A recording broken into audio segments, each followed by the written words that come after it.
అందరికీ నమస్కారం. ప్రజలందరికీ కూడా రానున్న సంక్రాంతి శుభాకాంక్షలు.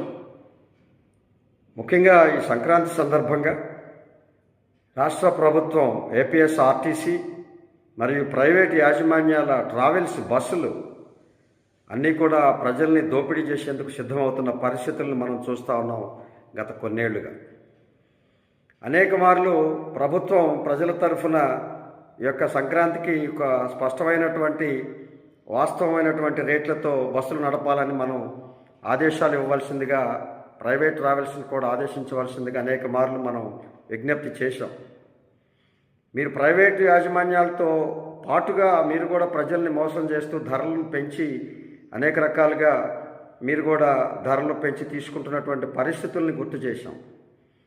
కానీ అదేమీ కాదన్నట్టు లాభమే ధ్యేయంగా కూడా ప్రభుత్వ యాజమాన్యం అయినటువంటి ఏపీఎస్ఆర్టీసీ కూడా అలాగే కొనసాగుతూ ఈ యొక్క ప్రైవేట్ యాజమాన్యాల్ని ఎలాంటి నియంత్రణ లేని పరిస్థితుల్లో నేడు ప్రభుత్వం కొనసాగుతూ ఉంది.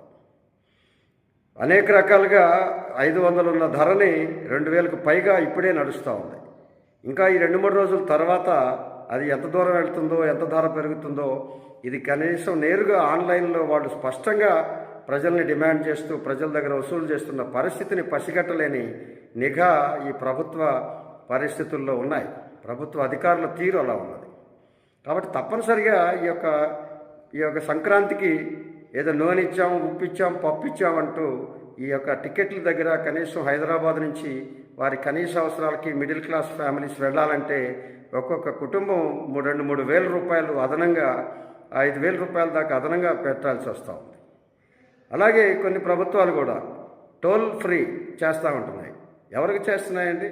కార్లు ఉన్న పెద్ద స్వాములకి చేస్తూ ఉన్నాయి ఆ రాయితీ ఆర్టీసీలో సామాన్య మానవుడికి ఇవ్వచ్చు కదా, ఎందుకు ఇవ్వరు మీరు? కాబట్టి తక్షణమే ఈ యొక్క సంక్రాంతి దోపిడీని కట్టడి చేయండి.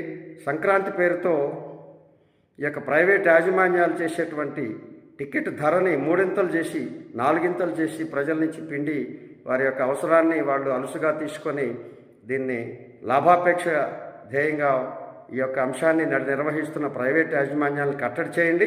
ఆర్టీసీ బస్సులు కూడా కార్యాచరణతో కొంచెం మరిన్ని వేసి సాధారణ ధర టికెట్కి కొంత ఒక 10% పెంచుకొని మీరు పనిచేయండి. కానీ మీరు కూడా డబుల్ చేసి ఈ ప్రజల్ని వేధించొద్దని చెప్పి మా పర్యావరణ పరిరక్షణ సంస్థ మరియు ఆంధ్రప్రదేశ్ పంచాయతీ సర్పంచుల సంఘం ఈ యొక్క ప్రజల తరఫున డిమాండ్ చేస్తాం.